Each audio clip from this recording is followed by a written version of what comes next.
Hi, everyone, and welcome to another episode of Version 1, a podcast where interesting people come to talk about their creative processes, imposter syndrome, inspiration, failures along the way, and much more. I'm your host, Waverly, and this week's guest is Claire Akkan.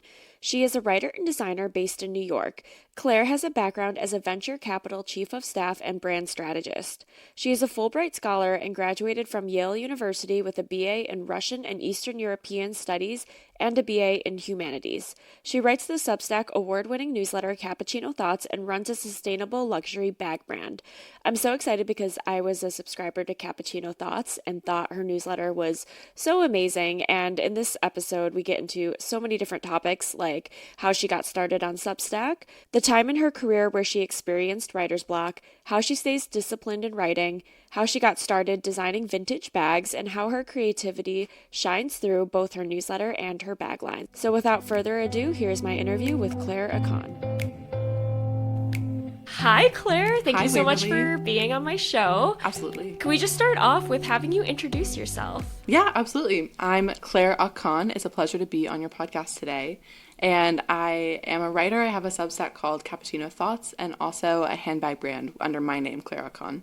Yes, I am so excited to dive into all of that. I've been stalking your website and seeing your bags. I think it's so cool how you upcycle them and put a new twist on these wonderful vintage bags. So I'm so excited. And obviously I've been a subscriber to Cappuccino Thoughts for the last couple months. I'm trying to think of how I discovered your Substack. I think I was probably subscribed to some other one and then it suggested you and I just was like, sure. Substack's really good at those kind of network effects. Once you get someone to recommend you or someone else mentions you in their newsletter, it tends to happen that a lot of new subscribers come in. Yeah, totally. So yeah, I've been a reader for the last couple months and you. I've just loved your content. It's so cozy. That's a word I want to use to describe it because you do such a wonderful mix of like personal essays, neighborhood guides in New York, interviews with other creative people. And so I'm so excited to get into all of that with you. What did you want to be when you grew up, when you were a kid? Oh, that's a great question. I went through a couple of different phases. I wanted to be a veterinarian when I was 5 because I loved animals until I figured out that it involved anything related to the medical field, which was not my passion. And then I wanted to be an architect because I thought that it would blend art and math. And then I realized that higher level math is probably not my strong suit. And from the age of maybe 13 or 14 on, I wanted to be the editor-in-chief of Marie Claire magazine. Rest in peace to their print issue. I loved that magazine because I've always loved fashion, and I loved that it really treated fashion as a serious topic and also brought in politics and literature and other aspects. And then I would say, this was a longer-winded answer than you were bargaining for. No, not at all. Keep going. I really wanted to be a fashion designer. And I think that having my bag brand has been a wonderful small taste of that at a smaller scale than having to launch a full brand. But fashion has always been a through line for me. Wow. And it sounds like culture and writing has also been a through line for you. Yes. I remember when I was a senior in high school, in the same day, I did the costumes for our school plays, and the director of the theater department told me that he was so excited for me to work in fashion and be a fashion designer. And on the same day, my favorite teacher, who was my English teacher, told me that he was so excited for me to become a scholar of English literature. And I felt like that's interesting that these people see such different paths for me. And I wouldn't say that I followed one of them super specifically, but I think I found a way to blend them both. Yeah, that's so cool that you are able to do both. What inspired you to start Cappuccino Thoughts? And could you also give just a general overview of it if absolutely. Someone hasn't read it? I should say Cappuccino Thoughts is a newsletter about culture and creativity in New York. As you mentioned, I have a couple of recurring segments. I do a lot of neighborhood guides for the best things to do around New York City that aren't just the touristy things or what you're seeing on TikTok. I have an interview series that I'm really passionate about called the Corporate Creative Class, and that's focusing on people with 9-to-5 jobs who do creative side projects. And then I also have more personal essays or kind of general reflections on life being a 20-something in New York. What inspired me to write it? I had the idea to do a newsletter about 2 years before I launched it. I launched it as a New Year's resolution in January 2023. And I struggled for a long time wondering if I had enough to say that people would really care about. And I finally decided to launch it as this New Year's resolution. And immediately fell in love with the process of doing it, and it immediately became a big part of my life. I also think this was one of the rare moments when I was ahead of the curve on technology, and I joined Substack relatively early. Now it feels like every celebrity, every brand has a Substack, but I've been doing it for over 2 years, and it's been amazing also to see how the platform has grown, and they've done a lot to really support writers. So that's when I started it, and I started it honestly with just my friends and family reading it, and it's grown a lot over that time. That's wonderful. How has it changed in the last 2 years? I think that a couple of things have changed. One is the numbers. I try not to focus too much on subscribers, but it does have an impact if you're writing for just people that you know or for a more public audience. And last summer, I was very honored to be featured as a Substack featured publication. I was named a New York bestseller, which is really wonderful. And they put you up on the homepage of the website for a week. And I got this huge bump of subscribers overnight. And that was really amazing, was what I always wanted. I will also say that coming out of that was actually the hardest for me to write right after that period. I have never really been someone who struggled with writer's block. Maybe that's an unpopular thing to say. I think a lot of writers do struggle with that. If I sit down, I'm usually able to come up with something to write. But it was in that period where exactly what I'd wanted to happen actually became the hardest thing. And it was just hard. It was so challenging and daunting to think about all the people reading my newsletter who I didn't know and having them see about my life. And I was really hit with the sense of who cares, who wants to read this? And that was hard to work through, but I eventually got over it, and I feel more confident than ever in my voice and in the writing that I'm putting out. And so I think that's the second big thing that's changed, is I feel more aligned with what I want to share with the world in a more authentic way. When I started, if you look back at some of the very, very first issues, I really wanted it to be about fashion and like cutting edge criticism about what was going on in the fashion world. And that lasted maybe 3 issues before I gave up on that, because it just wasn't what I really had to say. I was trying to be someone that I wasn't. And when I dug in and started writing what I truly wanted to, that's when I really started to see people resonate with the content more. Wow, that's incredible. You got that huge bump and then were able to get over the self-doubt you were experiencing. Where do you think that stemmed from? Was it like a stage fright-esque thing? All of a sudden you were hyper aware that strangers were being let into your life? What was that like? That's a great question. It was definitely maybe that kind of stage fright. Before, it was easy just to think about the people that I already knew reading it. And I would have maybe told them all those things anyway, but then thinking about thousands of people reading about things that are personal, but that I'm happy to share, I think that was what was really daunting about it. And the way I really got over it was by picturing myself literally writing for my mom, like we're writing for one person and not thinking about who else will read it. And still to this day, people will talk to me and they'll reference something that I've written, people that I don't know that well, or I've had a couple strangers come up to me, and that's so weird. It's still so weird that people know what's going on in my life before I've told them because they read it in the newsletter. Yeah, that is crazy. Yeah, because they feel like they know you. Yeah. And it's very one-sided because when I'm keeping up with my friends, I'm hearing about their lives once a month or once every couple months for people who live further away, but they know a lot of what's going on week by week in my life. And not to say that my writing is all personal. It's a lot of kind of these neighborhood guides or these interviews with other creatives, but it can be a very funny process. And I think as someone just doing anything creative, you have to be prepared for that. Yeah, for sure. There was, oh my God, I don't remember who it was, but there was a guest on Armchair Expert, which is a podcast we talked about before we started recording because we're both fans, about a celebrity who wrote a very personal, intimate memoir. And then they were being asked about some of those personal details on talk shows or in interviews. And then all of a sudden they were like, wait, I don't want to talk about this because I'm comfortable writing it on my laptop in my room. But as soon as like someone, especially someone you don't really know, not to say that this is the exact same case, because I think in that case it was like a very traumatic event or something. But yeah, they were like, it's very strange because you forget that people are going to read what you share. Yeah, as absolutely. silly as that sounds. Like sometimes I think about that when I record the outros for this and John and I are just like bullshitting about our week or whatever. I'm like, oh yeah, if I talk shit on my former employer, there's a chance they might hear it or something like that. I definitely do believe in not sharing everything. The Substack writer Emily Sundberg had a viral essay last summer and she criticized people for just basically putting their diaries out on Substack, and I have my thoughts on that, but I do believe that there should be at least a little bit of a filter or some editing, and I wouldn't put anything out there that wasn't comfortable with everyone reading. And I also do try to keep it a little bit more polished and keep a couple things for myself. Yeah, for sure. I want to ask you, where did the title come from? That's a great question. So I was dreaming this up. It was basically kind of Christmas break at the end of 2022.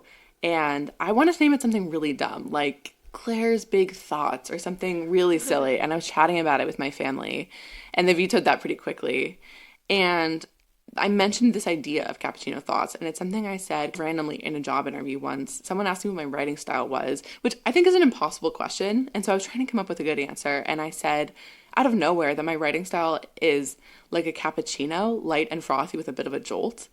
And wow, I love that. Thanks. That's amazing. Thank you. If you look back at the first few issues, I put it as my subhead, light and frothy with a bit of a jolt, until one of my friends told me that he didn't think he thought that it could have a double entendre that I wasn't aware of.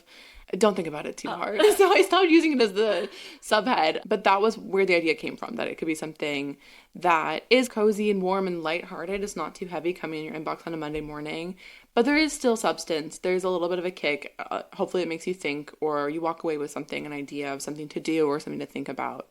And I'm glad that's the title, because I also started putting a picture of a cup of coffee at the top of every issue, and that's been a really fun way to showcase my coffee addiction, number one, and then also a lot of great local coffee shops that I love around New York and wherever else I've been recently.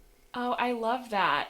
And I also think the title is fitting in terms of vibe. Like I said earlier, the newsletter is very cozy. It's very warm and positive, like a cappuccino. Yeah, so I think it's like perfect branding. Thank you. It's been fun. Also, I am a big coffee drinker. I wouldn't have said it was a big part of my personality before this, though, but it's been fun to also integrate a little bit of coffee into this. In February, I did a coffee tasting with this local roastery that I've become friendly with, and we were in a beautiful art studio, and we tasted 3 kinds of coffee, and the roaster walked us through the tasting notes of each thing. And that same roaster also took me on a behind-the-scenes tour of how to roast coffee at a facility in Brooklyn, and it was a once-in-a-lifetime experience to really understand that process and get taken on this behind-the-scenes tour.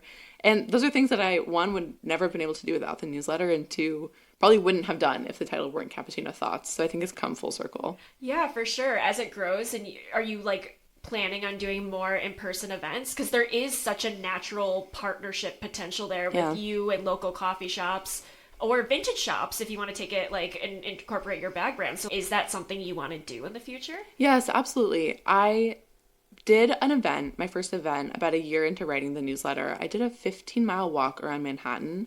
So I know you look like what? You're gasping. So I'm a big walker. I do this annual walk that's 34 miles around the perimeter of Manhattan. And I've done it twice now, and it's been my absolute favorite thing both times. And I really wanted to recreate that, but no one else really wanted to do the 34 miles with me, besides my one crazy friend who's done it with me those 2 times. And so I wanted to adapt it slightly and make it a little more coffee themed. So the idea was we stopped every 3 miles at a coffee shop for a cup of coffee. And so we went to 5 different local coffee shops, and it was a way to spotlight these local brands that I love so much and to build community. I think that I have all these wonderful readers, and they share their comments and their feedback with me every week, and I wanted them to be able to meet each other. And so I hosted that once and partnered with a great coffee brand called El Condor. And I would love to do it again. It was a little bit hard to wrangle people in New York, and we did get rained on, which was a little discouraging. And so I've thought about doing it again, but I think maybe later this year, next year. That's so cool. Okay, so many questions about this 34-mile walk. First of all, how long does that take? Okay, so it's called the Great Saunter. I didn't come up with this. It's an organization. I think it's a nonprofit. And the premise is that you walk, they say it's 32 miles, but I've done it twice now. I'll tell you it's 34. You walk around the perimeter of Manhattan. So you start at the very south end of the city, and you walk up the West Side Highway, up and through Inwood and Harlem, and then back down the East Side. And it's billed as the anti-marathon. So you're not trying to walk fast. I did it because I always said that I can't run a mile, but I could walk a marathon, and I wanted to prove that to myself. And so I found a couple crazy friends who did it with me. And it's supposed to take about 12 hours. The first year we did it in 14 hours, and it was rough by the end. Like, it got dark, the sun had set, it was a little bit of a slog. And so the second year, I think we went a little too fast, and my friend and I did it in 11 hours, and he was kind of the taskmaster on that, and wouldn't let us take breaks for longer than a couple minutes. But that was a little bit too fast, and he actually broke his foot. And so during the walk? Yeah, he found out a couple months later, and I'm not entirely sure if it was the walk or not, but we are not doing it again this year because of that. So I might do one on my own, and maybe I'll invite the Cappuccino Thoughts community and do maybe. So I've also done Broadway, bottom to top, which is super fun, but you miss a lot of what makes New York the best, like the beautiful parks and the interior of the city. So if I did another one, I'd want to start at the top of Manhattan, but then walk down through all the parks and do Central Park to Bryant Park, Madison Square, Union Square, Washington Square, and so on. Yeah, like the Broad City route. Oh, do you know what I'm talking about? No. Okay, do you know the show Broad City? I've never seen it, but I guess that makes me a bad New Yorker. There's this episode where the two main characters walk from the top of Manhattan to the bottom of Manhattan through all the parks, through the city. It's basically, what you described, but it's a very popular route now that a lot of people do. Oh, I guess I'm not original. But I've never heard of anyone going around the whole island. That is insane. It's an interesting one. You learn that New York has a lot more parks, waterways, and bridges than you expected. When you go all the way up to Inwood, like 220th, 225th Street, it's like a forest. It's completely quiet. It's really not that developed. I think the Met Cloisters and then further.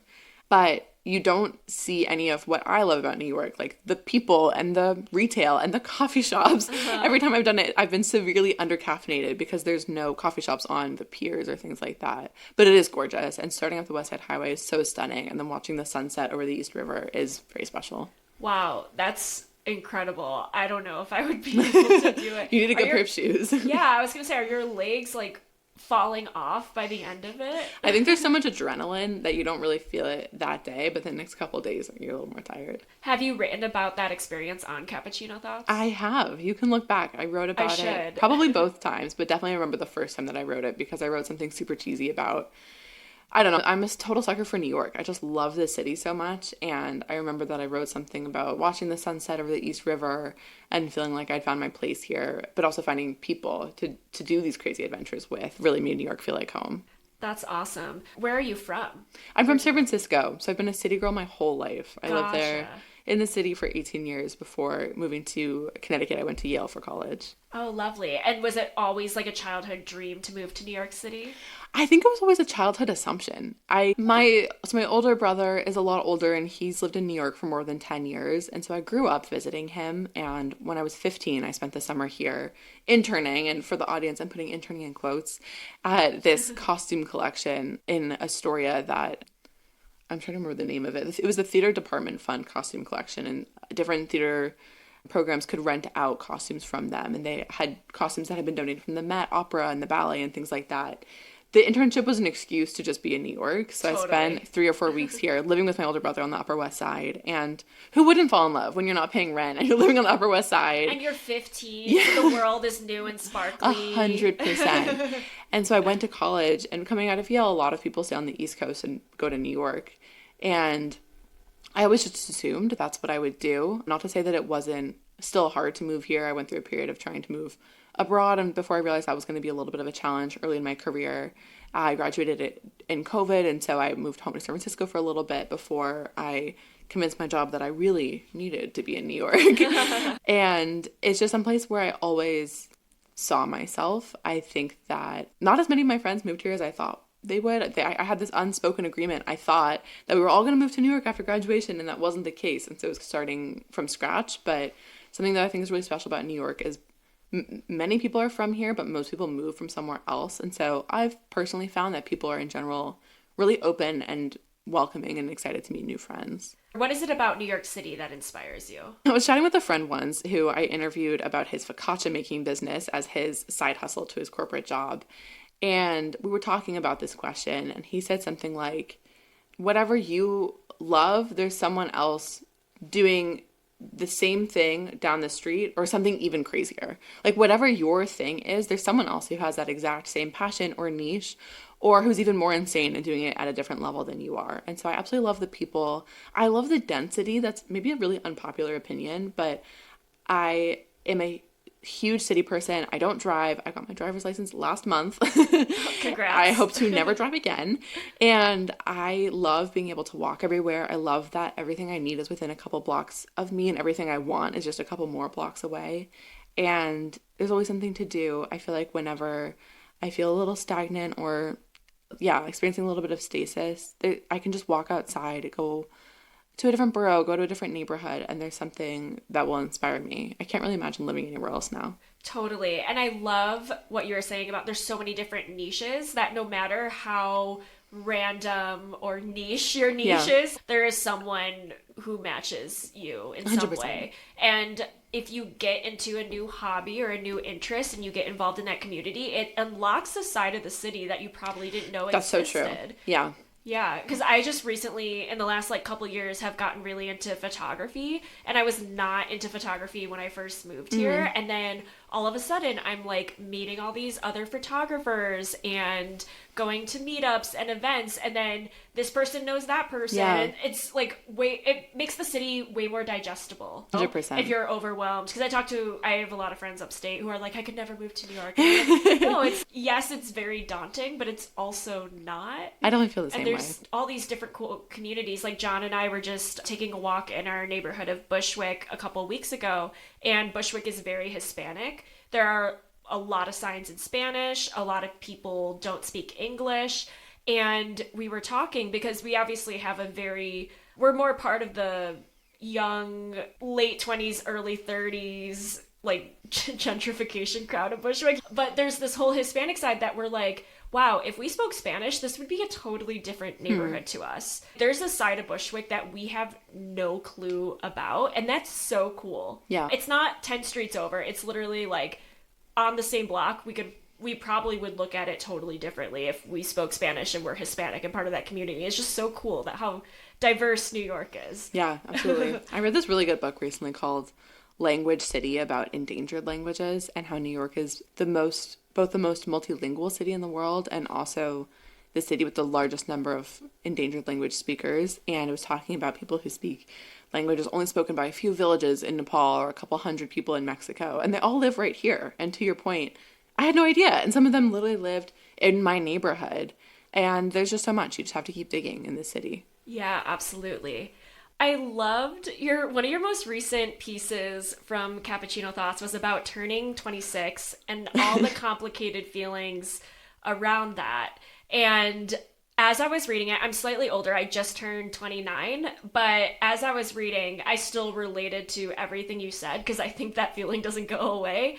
But it brought me back to the time when I remember thinking around 25 or 26, I could feel my frontal lobe developing. I remember there was one day where I woke up and it's when you don't go to the eye doctor for years and then you go and you're I see fine, I don't need glasses, but then you go and then they put the glasses you need and you're oh, holy shit, things are so much clearer. That's how I felt turning 26. And when you were writing about is it too young to feel old? I related so much, and it's something that I still feel at 29 because I'm still figuring out my life in so many ways. And so I just love that you shared that. And I was curious, what sorts of processes do you go through? Because what you wrote was very personal and it requires a lot of self-reflection. So what was your whole process in terms of exploring these feelings you were having and then putting it so clearly into words? Thank you. That's a very nice thing to hear. The impetus for that piece was I wrote a piece about turning 25 last year, and it was my most successful piece to date, and I actually think it's my best piece of writing that I've put out, and it was the most vulnerable that I've been. It was very hard to write about how I was feeling like I wasn't where I was supposed to be in my life, and at that point I was in a job that I had just outgrown, and I felt like college had set me up for a life that wasn't true to what I was finding. This idea that I majored in Russian studies. I was the only Russian studies major in my class. I wrote my thesis about the ballet russe, and it was very earnest and no one read it. And I thought that it mattered so much. And then you go to corporate life and it just feels very different. And there's a lot more structures that you have to fall into and a certain hierarchy depending on where you work. And that piece I know meant a lot to a lot of people, and it's the one I got the most feedback on. And so then turning 26, I was thinking about that piece and where I am in my life now. And I'm glad to hear you liked it. It was a little bit of a different writing style for me. It was 3 vignettes about 3 different topics around aging. One around worrying about losing the currency of youth, which is something that I am very scared of.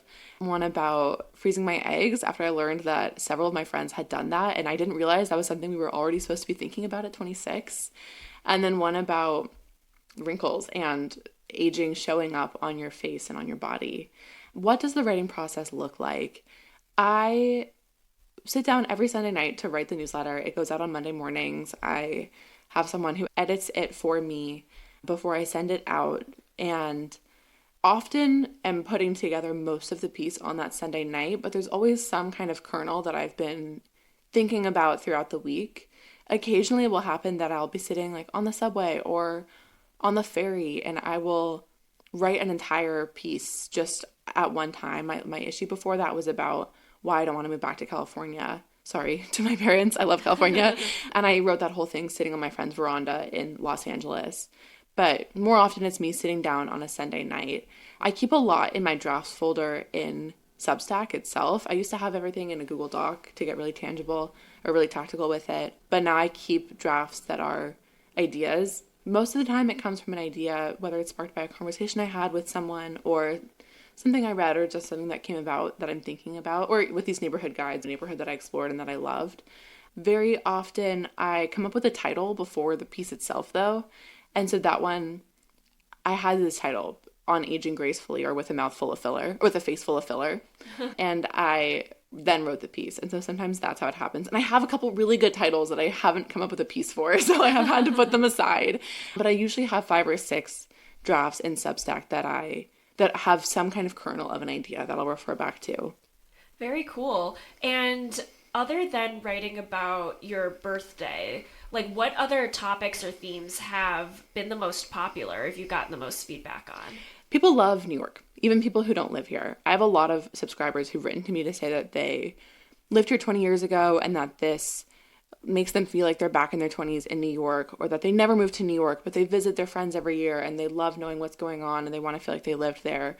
One of the best comments that I got was from a subscriber in Alabama, and he said that his son and daughter-in-law just moved to New York and he wanted to know what the cool things were so that he could tell them. And I thought that was so sweet. Oh, that is so sweet. Yeah, so anything about New York does really well. And I think there's a balance between writing to your audience. Ultimately, I do want my audience to be excited about what I'm writing about, but also I don't want them to ever dictate it. I think that if I just put out a neighborhood guide every week, some people would be happy with that, but I don't think they'll be fully fulfilling for me. But the neighborhood guides do really well, and the premise is that I tell you how to spend one day in each neighborhood. And I think it's activities or ideas that people haven't seen before, and so that's why they're more popular. Depending on who it is, the corporate creative class series has been really popular. I mentioned that I interviewed this one person who is a consultant by day and a focaccia maker by night, and it was just too perfect. The subhead on that was something like, when my house burned down, I grabbed my sourdough starter. I ran back in and grabbed my sourdough starter. Wow. And it was such a dramatic opening, and people, I think, really liked that one. And he was so charming and so full of life that piece was really successful. And then anything a little bit kooky or ridiculous, I've also learned that the more eccentric I get, the more people like it. So I wrote about going to the Rhinebeck Sheep and Wool Family Festival in Rhinebeck, New York, because I am a huge knitter, and it's like the largest gathering of fiber crafters in the country. And I wrote about seeing people shear sheep and judge their pelts and what it looked like to spend a day in the fiber arts community. And people loved that because I think it's a part of the world that they never would have experienced themselves. The last one I'll mention is I wrote a bit more of a satire or a comedic piece about this hellish experience I had going to Bath House in Flatiron. I'm not sure if you're familiar with it. I know Bath House in Williamsburg. Same brand. The Flatiron location is by a cryptocurrency company above, and that should tell you basically everything you need to know about this place. It's completely nutty and insane. I did enjoy it. For anyone from the Bath House brand, I would happily go back.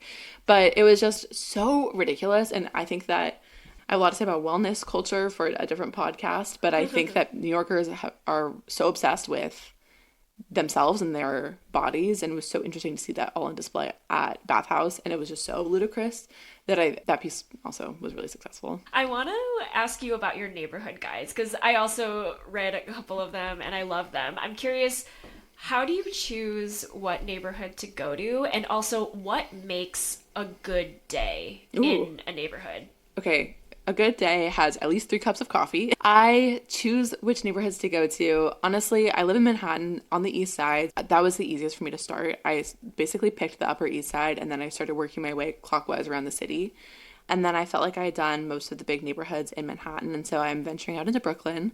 My first one in Brooklyn was about Greenpoint, which is a neighborhood that I love, and I'd like to do more in different boroughs. But I think that to write with authority, you do have to do something a couple of times. And so I would need some repeated exposure to a couple different neighborhoods. I try to share a variety of different restaurant ideas, so for different price points, always my favorite coffee shops. And then both things to do, whether that's like a museum that's a little more off the beaten path, but also sites to see. There's a lot of history in Manhattan if you go looking for it. And so I'd like to point to that, or whatever makes a neighborhood stand out, really. Yeah, for sure. If you ever do one on Bushwick, let me know. I'm happy to take you around. I appreciate it. I have a couple favorite things around here. I love Cleo's, which is a knitting shop. Yeah. Oh my God, I was just there on Saturday. No way. Yeah. It's heaven. I wish it were in Manhattan, a little bit closer to me. But the idea of a knitting cafe is just chef's kiss. I absolutely love it. And it has such a fun aesthetic. Like, it's so colorful. Yeah, absolutely. Yeah. I think I'll save it also for another podcast and my thoughts about knitting stores. One of my first jobs was I worked in a knitting store in high school, and I loved it. And there's a couple different vibes that you'll find. And unfortunately, I find that a lot of knitting stores are very closed off and not that welcoming to people. And Cleo's is the exact opposite. It's very Bushwick, I think, where they're like very welcoming to everybody. They're down to help you with your different projects and give you advice about yarn and different things. And then you just sit and drink your tea with your project. It's pretty perfect. That's awesome. I want to talk and leave plenty of time to talk about your bag line, because I think that's so cool. First of all, could you just tell us generally about it and what kind of bags you make, and also, what inspired you to start it? Yeah, thank you. Absolutely. So I have a bag brand under my name, Claire Akkan, and the premise is that I upcycle vintage designer bags. So a lot of 90s Gucci bags made of suede or leather, and then a couple other designers. And then I also have my own designs for handbags, makeup pouches, and pencil cases. I'm selling now in 8 stores across Manhattan and Brooklyn. I actually started it at the exact same time as I started Cappuccino Thoughts. I mentioned before that I have always loved fashion. I've always wanted to start my own thing in that world. And the prospect of doing that was really daunting. And so I really wanted to just take the temperature down for myself and do something on a smaller scale without any outside capital and without any extra support, just to prove to myself that I could do it and to learn as much as possible. So I undertook the project because I wanted to understand what it took to get something from an idea in my head to a product sitting on a shelf. I went to rural North Carolina, Morganton, North Carolina, in December of 2022 to a workshop that everyone else thinks was really boring, but I really loved it. It was about domestic supply chain and textile manufacturing. And my ex-coworker and one of my closest friends and I, that was one person. One of my closest friends and I convinced our former company that it was a really important business development step for us to learn about the American supply chain so that we could entice more clients into our firm. And I don't know how many clients we converted, but we had a really good time at this workshop. And I learned a lot about tactically what it takes to get something made. Unfortunately, in America, it's become really challenging. There's not as many skilled workers today. Obviously, a lot of factories have closed. North Carolina used to be a real hub of fabric mills where they would make the fabric, like denim and other kinds of fabric, flannel. And today, that's not as much the case. But coming out of that in January 2023, I was really inspired just to start this thing. And I'd had this idea for these handbags. I'd seen a lot of handbags that looked great on the outside, but were destroyed on the inside.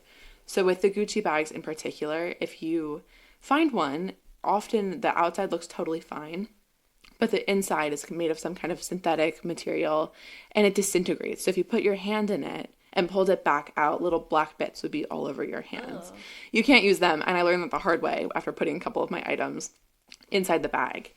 So I wanted to reline these bags, and I thought that it would be fun to do them in different kind of colorful textiles. I love a lot of color. I'm not a good New Yorker in that sense. And I didn't realize how hard it would be.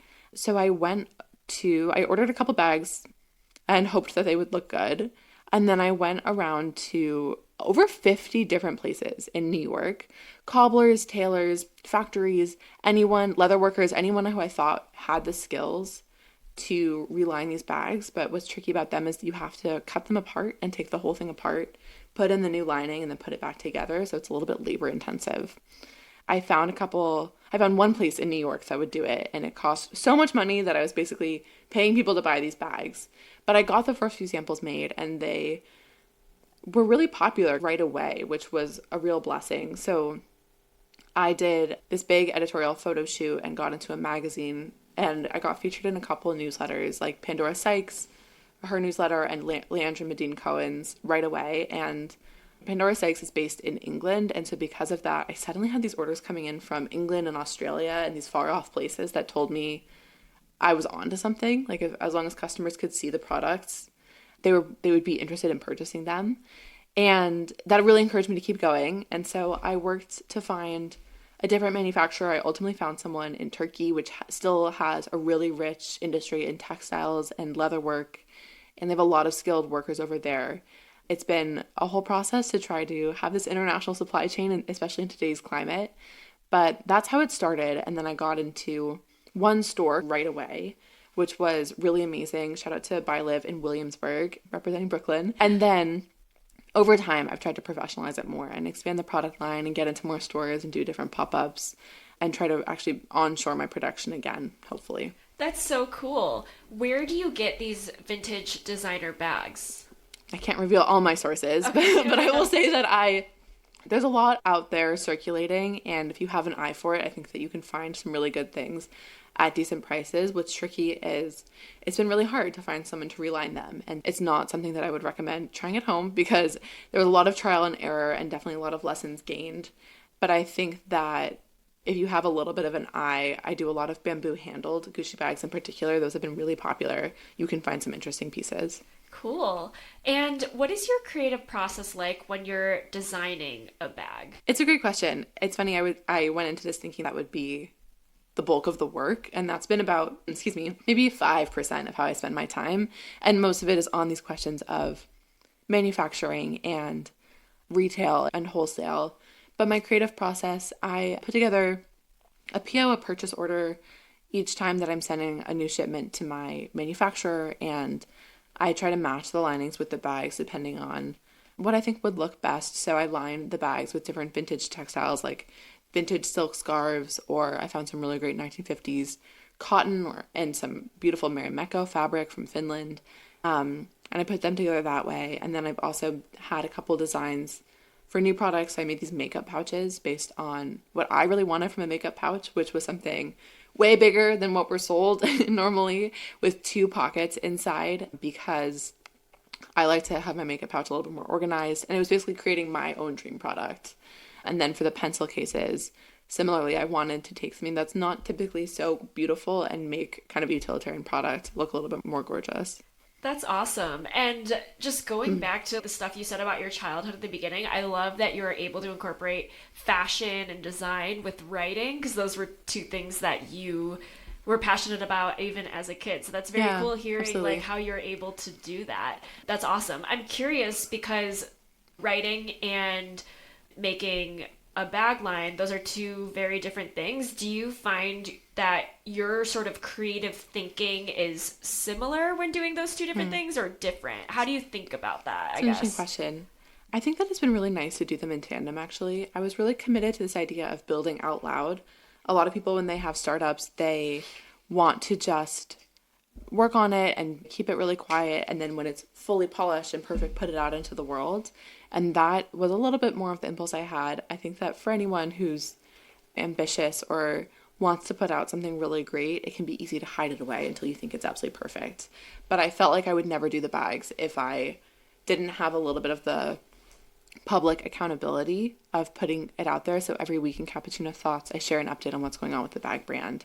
And that's actually been really great. It's not an accident that it's my best sales channel. People got really invested in the story of how I've put this brand together, and that gets them excited about buying the products. I think today, to stand out as a brand, you do need to have a little bit of that narrative.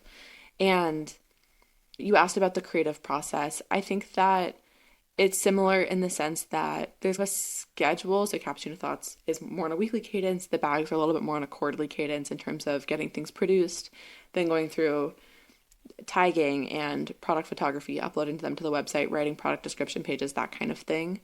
But it's similar in that I've created a process for myself, and that's helped to banish some of the ambiguity that comes with these more creative projects. I think that I encourage people to do all of their creative pursuits. I think that people should be allowed to be multifaceted. I think especially today, there's a lot of pressure to niche down or do one thing and be an expert in just one thing. But I think that there's a lot of value in being an expert generalist. Yeah, for sure. And you mentioned earlier a bit about a previous job that you had. I'm curious, do you work like a 9 to 5, or do you do Cappuccino Thoughts and your bag line and that's your main job? I work a 9 to 5. Yeah, on the one hand, I think I would love a day when I could do these things full time. But on the other side, I've thought about it a lot, and you'll see it's a running theme when I have these conversations with people in the corporate creative class series. I also think there's a lot of value in doing something just because you want to and not trying to professionalize every creative pursuit. I think especially today, there's a lot of pressure around, oh my gosh, you love ceramics. Now you can sell your ceramics on an Etsy shop or something like that. And I think that it would take some of the joy out of the creative process if I also relied on it for my income. So maybe one day that's something that I would love. It's something I've been exploring a little bit with things like affiliate links or trialing paid issues, and the bag brand certainly is something that has the potential to produce more revenue. It's an inherently unscalable business because each piece is one of a kind. So right now it's something that I do more kind of nights and weekends. Gotcha. How do you prevent burnout? Because it sounds like you're working full time, but also have two very time intensive creative pursuits on the side. So how, not to be so cliche, but how do you balance it all, and how do you prevent burnout? No, it's a good question. I think that I've said about both that I will only do them as long as I really love them. With Cappuccino Thoughts, I mentioned the hard moment when I suddenly got this influx of subscribers, and it was a little bit hard to write through that, but it's come back around, and now it's something that I find a ton of value in. And with the bag brand, there's only been one moment when I've thought about quitting, and that's when I had this horrible issue with my bags and some issues getting my bags out of customs in a different country. And it was just so frustrating, and I felt like, why am I doing this to myself? I've chosen to bring this on myself. But ultimately, I find them incredibly fulfilling. I think it's really important to find meaning outside of your corporate job. Really important. And I prevent burnout by keeping myself to this schedule. So Sunday nights, I always write Cappuccino Thoughts. I just don't make plans that night. A lot of people ask me how I write so consistently because I've written every week for over 2 years. And maybe it's not the most helpful answer, but it's the truth, which is just I sit down and I do it every week, and that's my structured time to do it. And then both are a little bit more cyclical. So the bags are a little bit heavier. It's a heavier workload when I'm in production and then have to do all of those follow-up activities. But there have definitely been a few times when I have felt burned out. In December, I did a big 3-day Christmas market. I worked with 7 other vendors to put up this Christmas market in the East Village, and my creative partner and I set up this whole pop-up and rented this white space where you put in furniture and lighting and everything, and brought all these other vendors in. And it was crazy. We were in this store basically 18 hours a day, setting everything up and then running this Christmas market. But it was a ton of fun. I will say after that, I don't think that I realized it at the time, but there was definitely a period of burnout where I basically went home to my parents' house for Christmas and didn't do anything for a week because I just needed a break after all of that. So I've definitely learned also that after big periods of intense work, you need a little bit of a break. And so now I'm not always the best at it, but I try after each pop-up I do with the bags to not do anything with the bags for a week or so following that, because I just need a rest after being on my toes and trying to sell bags for 10 hours a day. Yeah, absolutely. Have you ever experienced a major failure or setback that really affected you? I'm sure I have. Let me think about it. I think that I've experienced a fairly constant wave of micro rejections. I am someone who I believe strongly that we should all be rejected often in life, actually. And my family always jokes that I'm the queen of applications because everything I want to do seems to have some kind of barrier to getting into it. And I really believe in putting myself out there for every possible opportunity and seeing what sticks. So I've applied to, in college, I applied to every fellowship and every seminar that I wanted to take. And then coming out of college, jobs across a spectrum of different disciplines. And even with the bags, I actually pitch 5 stores every week. And it's usually just cold pitches. And so the response rate on that is super low. My best-selling store I got into because I cold pitched them over Instagram DMs. And they said yes. So I really believe in just putting yourself out there constantly and facing the rejections as they come.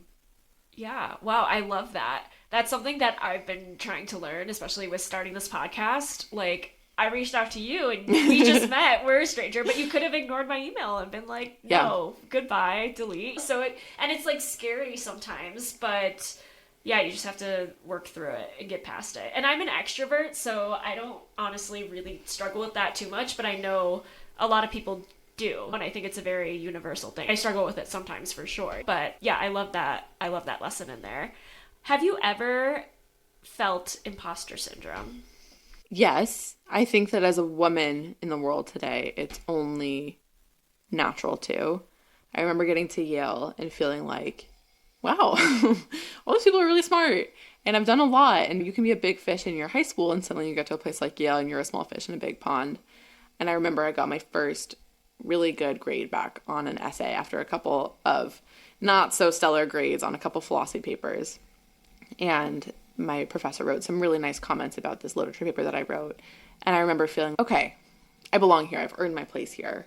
And I try not to let imposter syndrome get me down too much. I've always worked in more male-dominated fields, or I'm very used to being the only woman in the room and the youngest often. And it's something that I try not to let overcome me too much. Yeah, for sure. What are your strategies to get past it, especially now as adults? Because in college, you were able to get a good grade and that helped you, but in the adult world, you don't get grades. Yeah. So, like, how have you dealt with it as an adult? I think that there's a certain sense in which we're all just faking our way through.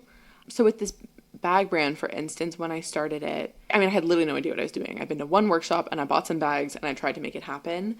And for probably more than a year, I would refer to it as the bag project. And I would talk about my bag project in my newsletter with people in conversation. And someone actually said to me at one point, Claire, this isn't a project. This is a full brand. Like, you've reached 5 figures in revenues. You have this website. You have regular customers. This isn't just a little side project anymore. And it was a good reminder to me to take myself seriously. And so I think that the first step is acknowledging maybe that none of us really has it all figured out, and none of us have ever lived this life before, and we're all just faking our way through. And then also, there's no reason to you shouldn't give people a reason to doubt you. And I think that if you project a lot of confidence, whether you feel it or not, often people will believe you. Yeah, I love that. Because people, especially if you're meeting a stranger, they only know what you tell them. Exactly. Like, they didn't see you going to 50 different right. stores to try to, or what was it, tailors, to try to get these bags made. Like, they didn't see that, but they see the end product. So no one is secretly thinking, oh, you're not like a real bag designer, or whatever your insecurity is, or applicable to anyone's scenario. Exactly. Yeah. And also, none of us are born with this knowledge innately. I think there's a sense when you, go to panels about with successful business founders and you strive to be like them. Everyone figured this out at some point. And I've learned so much through doing this bag brand, and I've learned some really expensive lessons, both financially and for my own well-being. But no one has this knowledge innately. And also, none of this is rocket science, unless you really are a rocket scientist. My friend said that to me at one point. I was trying to figure out some problem at work, and it involved a software that I never used before. And he was like, this isn't rocket science. You can figure this out. I believe strongly that I might not know everything, but I believe in my own power to figure it out. Yeah, for sure. Something that I said the other day to a friend was, this person was like, oh, I want to do this career thing, but I don't think I'm going to be able to do it, basically. And I was like, oh, why not? You're not a lesson, and something I try to tell myself too is, very rarely, you're probably never going to be the first person to do something. Yeah. There are a few people on this planet that are trying to be the first person to go to Mars or whatever it is. But, like, you're not the first person to start a bag brand. Right. I am not the first person to start a podcast. it is possible. And other people that have done it are not people that just dropped from the sky, born good at designing bags or podcasting. Like, they probably started at zero like you are now. And that's something that I think we all get in our head about, of comparing yourself to people that are like 5-10 years down the line. And it's, no, you didn't see them 5 or 10 years ago when they started. And so if they can do it, why not you? Absolutely. What is your definition of success? You wrote me this question. I tried to think about it. It's still a hard one. My definition of success, I think that it's ultimately about making the 10-year-old version of me proud of myself. When I think about what I hoped for in my life, I'm already living most of it. I wanted to live in a big city. I wanted to have a wonderful partner and live in a small apartment somewhere really exciting where there was a lot going on, and do something creative. And the exact manifestation of that is maybe not something that I could have predicted, but I think that the 10-year-old version of me would look at myself and feel very proud. And that's what feels like success right now. I love that. I love that. Have you ever done the artist way? Yes. Okay, I was like, Did it that sounds sound like so it? artist way. I'm doing it right now. Oh, I'm on I love week it. 5. Okay, how's it going? It's going well, I think. Yeah, but so much of the early weeks are like getting in touch with your childhood self and like what those desires and urges were. So as you were talking, I was like, I feel like she's. That's so funny. I wasn't trying to quote it, but I did the artist way 2 summers ago when I was feeling really stuck in my career, and I did it with a friend, and I absolutely loved it. We would meet every week. They encourage you to do it with someone else. We would meet every week, and we'd go up onto the roof of our office and have a little matcha or some lunch and chat about our progress. And we joked with each other that by the end of it, we'd both have completely different lives, and that was true. And I think there's a lot of power in just showing up for something every day. And so I love the morning pages in the artist way. I'd love to tell you that I still do them. I don't, but I think about them. And when I do journal, I try to write my 3 pages. And I think there's a lot of really good exercises in there. I realized I've been a shadow artist my whole life, and that I needed to stop trying to prop up other people's success and find my own. And I think that everyone should do the artist way. I'm a total evangelist for it. Yeah, I love it. Yeah, I'm on week 4. Or I guess this is week 5 for me now. I just completed week 4, and yeah, I've been really enjoying it so far. The morning pages have been so helpful because I normally am not someone who likes to do the same thing every day.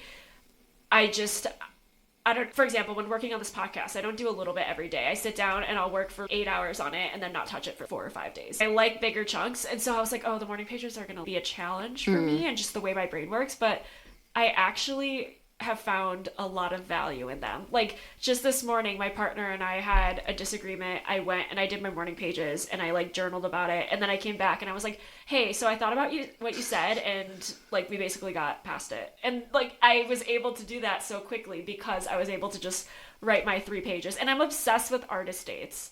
Like, It's such a good idea. them. Yeah. Yeah. And so I'm like, everyone out there, even if you don't do the artist way, carve out 2 hours for yourself a week and just do something just for yourself. It doesn't matter if it's silly or simple or extravagant. Like, I think everyone should do that. I think that's really powerful. And they encourage you to do it alone. And I think there's a ton of value in getting really comfortable with yourself and with your own creativity and taking your own creativity seriously. Yeah, for sure. Are you doing it alone? The artist, like the artist whole way, course, yeah. Yeah, I'm doing it alone. My boyfriend did it a couple of years ago, and he actually didn't like it. Not because of, like, the content was bad. Like, I think he found value in the lessons, but he doesn't like homework, and it felt like all the assignments felt like homework. Oh, that's funny. Him. I love homework. I love homework. Yeah, no, I was, like, such a school student, you know what I mean? And so I don't mind it. But yeah, I'm just doing it alone. I give weekly updates on the podcast, like at the end of every episode. So that's my accountability.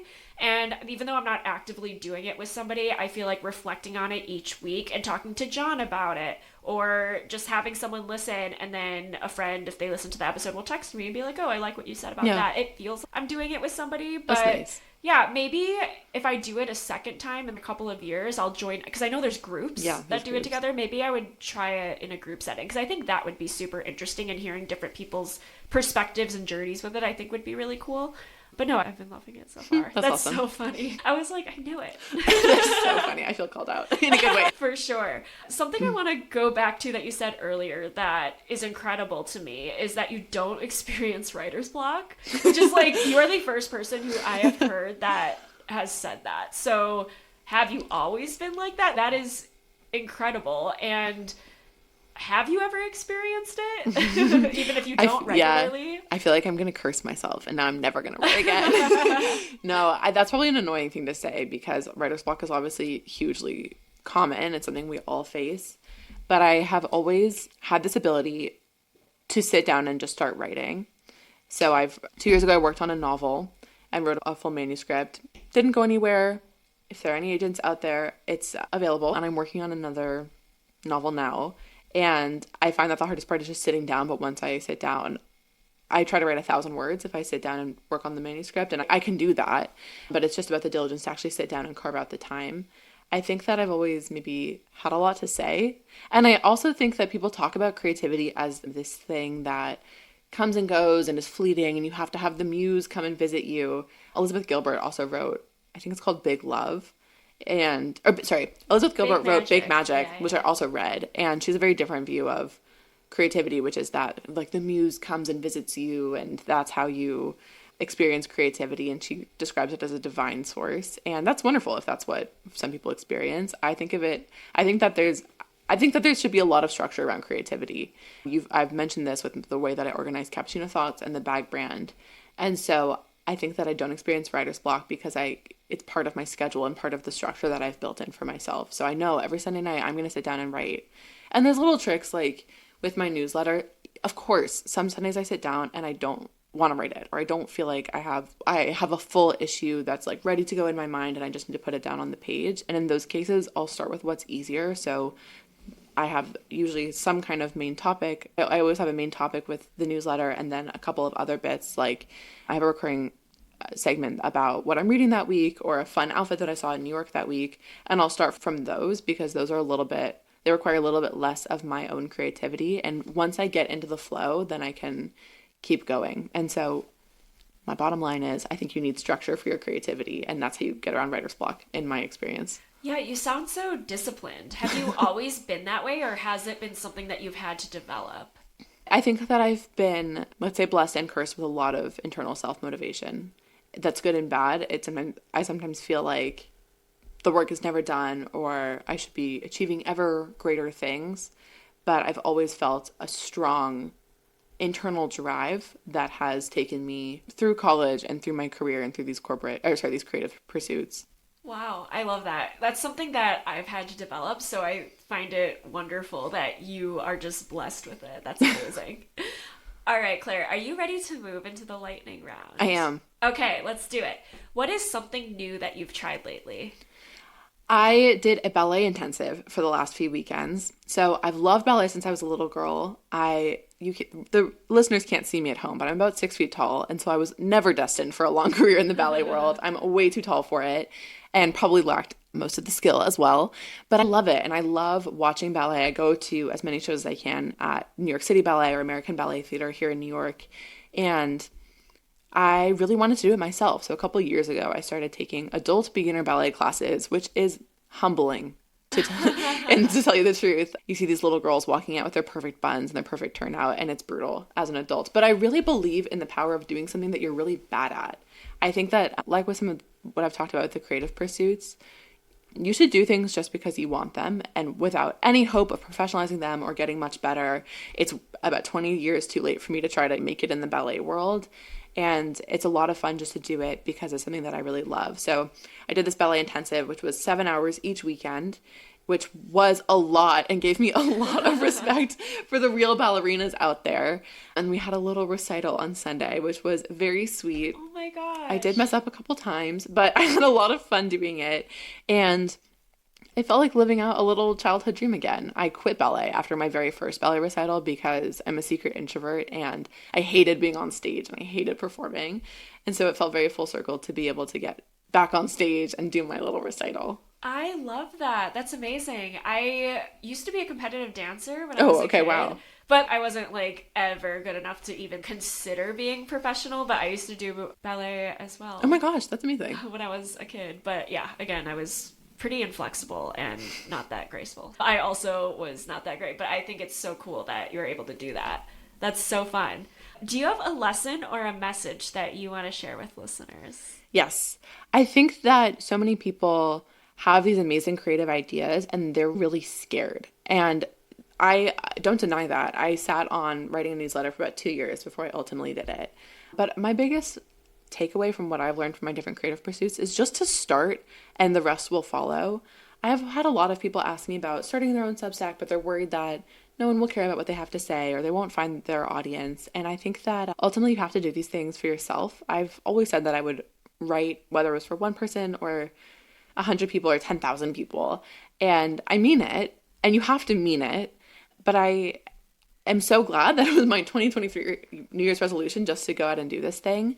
And so for everyone else, I would say whatever creative idea you have, you should just start it this weekend. Sit down, make your little 3-step plan for the first 3 things that you're going to do, and just put it out there. And I really believe that the rest will follow. You'll find if you're putting out interesting writing and content, the audience will follow and you'll find your people and your voice. What is one thing you wish you knew when you were starting out? I think there's a lot I'm glad I didn't know. I'm glad I didn't know how hard some things would be, like with the bag brand and how challenging it's been to find a manufacturer.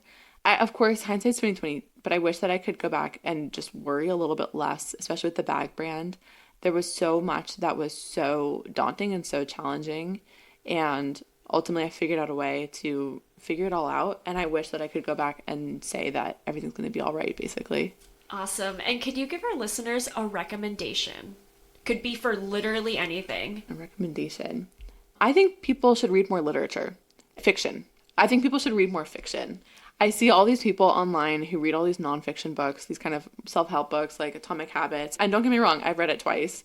But I think that there's only so much that you can do to improve yourself by reading these nonfiction didactic books. And there's so much more of life to be found in fiction. I feel like I've learned way more from Anna Karenina than I ever did from James Clear, again, with love. But I think that there's this weird sense in which fiction has been devalued or derided in society. And I think we would all be more empathetic and more interesting people if we read more of it.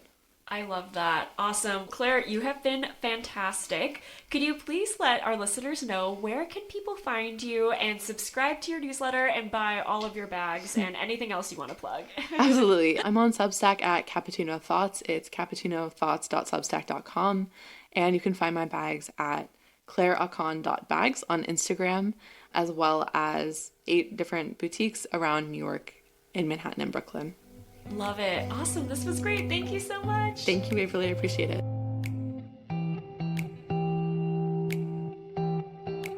All right, everybody. I hope you enjoyed that interview with Claire. I am here with John today for the outro, as usual. Hi, I'm John. It is so hard to find new podcasts to listen to, but luckily Podcast the Newsletter exists. It is a newsletter that is a great resource to find your next favorite show. Lauren Passell listens to zillions of things every week and shares the best stuff she's heard. She listens to huge popular shows and tiny indie ones you've never heard of, and also interviews people doing cool things in the podcasting space. Nobody loves podcasts more than Lauren, and she has made it her job to spread the love. So go to podcastthenewsletter.com to subscribe, and you can also reach out to her directly if there's a show you think she should listen to. Lauren at tinkmedia.co. All right, John, how was your week? Last week was pretty good. We went to the wedding.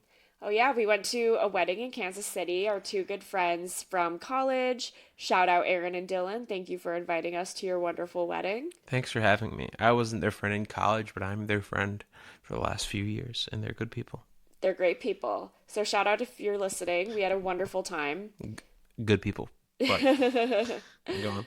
Yeah, and then this week I feel like we're kind of just getting back on our feet after a wonderful but wild weekend in Kansas City. Yeah. Kansas City seems really nice. Yeah. I kept on telling people how I think it's a cross of like Pittsburgh and Austin or Denver. Yeah, you told like 3 different Uber drivers that. Yeah, but they all agree because it's a good take. And I was proud of that take enough to be like, hey, you know what cities these remind me of? Yeah, you said the same thing to 3 different Uber drivers, but you're right. They all were like, oh, yeah. Like, that's a good analogy. Yeah, for sure. So we had a wonderful time. And what else are we doing this week? I have my photography class, which is going well. It's only a 3-week course, so I did 2 out of the 3 weeks. And we experimented with slow shutter speeds and motion blur, so that was pretty fun.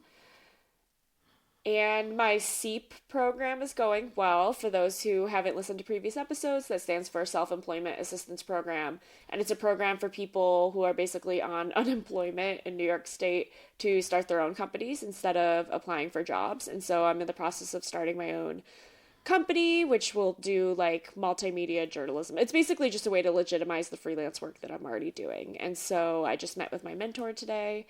And yeah. So that's what I've got going on this week. I mean, I'm always just playing catch up with life. All right, should we do a quick Artist Way check-in? I am on week 11, which is the second to last week. Next week will be my last week, or I guess it's this week as we're recording, but you'll hear about it next week. And I'm excited because I feel like I made a lot of progress in my life over the last 12 weeks, and I've really enjoyed it.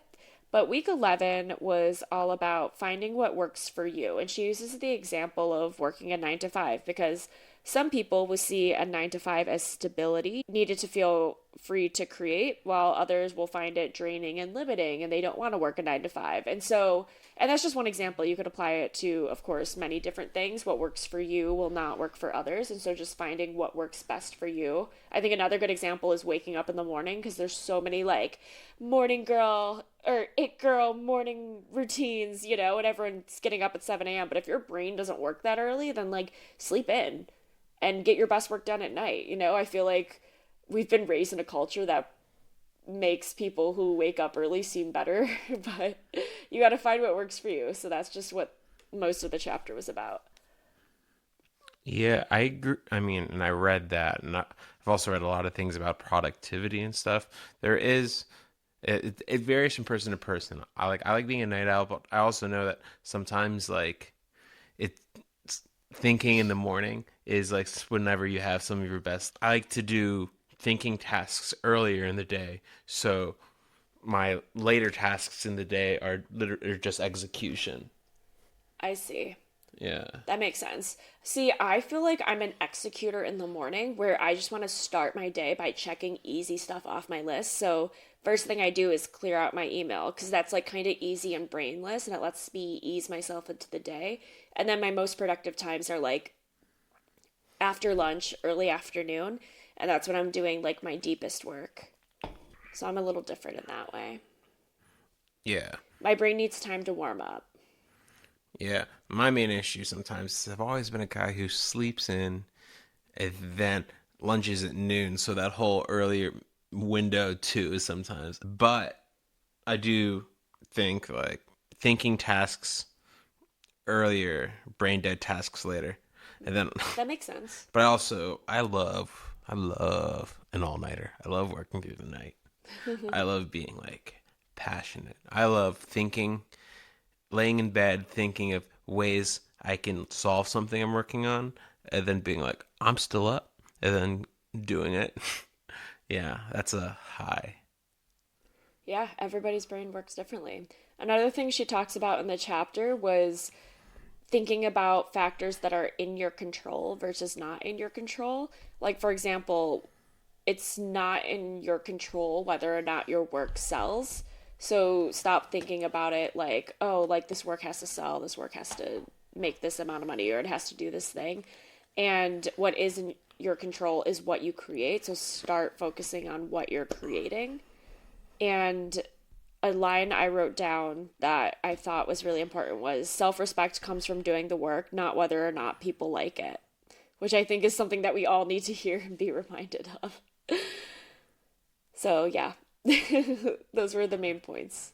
John, do you have anything to add? I mean, I'm a strong believer in I'd rather make work that you're proud of than if you're privileged enough to not need the money of certain things, turn down projects because like, you're not going to be proud. Like, is it going to make it, not that everything has to make your portfolio, but like, is it a project that you're just doing because someone asked for it and they offered money? Or is it a project that showcases your strengths and showcases like you work harder and work better when you're doing things that are you? Yeah, for sure. All right, John, do you have a quote this week? It's okay if you don't. You go and I'll look for a quote based on your quote or think of something. Well, I actually don't have a quote. I have a challenge for everybody listening. Oh, yeah? Yeah. 50 push-ups right now. Yeah. We'll wait. Just kidding. Yeah. Well, Keep going. You're almost there. my challenge for everyone listening this week is to send one cold DM. And what I mean by that is just send a DM to somebody who maybe inspires you, whose work you really like, and just say, hey, I've been following you for a while. I really like your work. I'm a big fan. Something like that. Or if there's someone you've been wanting to DM to meet for coffee, but you've been too scared or too intimidated, do it this week. Or, yeah, it could be literally for anything, because you never know where a cold DM will get you. And that's a little Easter egg for a future episode, because I cold reached out to somebody who I was like, oh, they're never gonna come on my podcast, you know, like my podcast is new, this person is very accomplished on TV, and they said yes, and so they will be coming up on a future episode. And so that inspired me to say, send a DM. I also randomly sent a DM to somebody whose podcast I listen to, not for them to come on my podcast, because I didn't really want to ask that first time meeting them, but I had listened to their show for a while, and I saw they were in New York, and I was like, hey, do you want to get coffee? Not expecting a response, and they said yes. So you never know. Don't be intimidated. Even if someone has, you know, 1 million Instagram followers or this award or that one, they're still human. You know, don't be intimidated and just send that DM. So that's my challenge for everybody this week. To the fellas, you know, we always... I mean, that's the bread and butter, is like shooting a DM, being like, oh. I mean, my challenge to everyone is like, if there's someone you're attracted to on Instagram, next time they post like an attractive photo, just say, I would. And it works better than you think. No, don't say that. Okay, we're done. Oh, take that off. I'm sorry. I thought...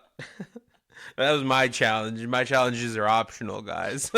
Your challenge is for the fellas. Jesus Christ. All right, we're moving. Thank you for that. Yeah. Okay, everybody. Hope you enjoyed that. Sorry. Here are 3 ways you can support the show for free. You can follow the show on Instagram at version1podcast and subscribe to our Substack, version1podcast.substack.com. And you can also find me on buymeacoffee.com/Waverly Colville. You can leave a review on whatever app you're listening to this on and rate us 5 stars. And you can send this episode to a friend. New episode every Tuesday. John, thank you so much for joining for the outro. Thanks for having me. Sorry if I was annoying this one. All right. See you guys next week. I love you. Bye.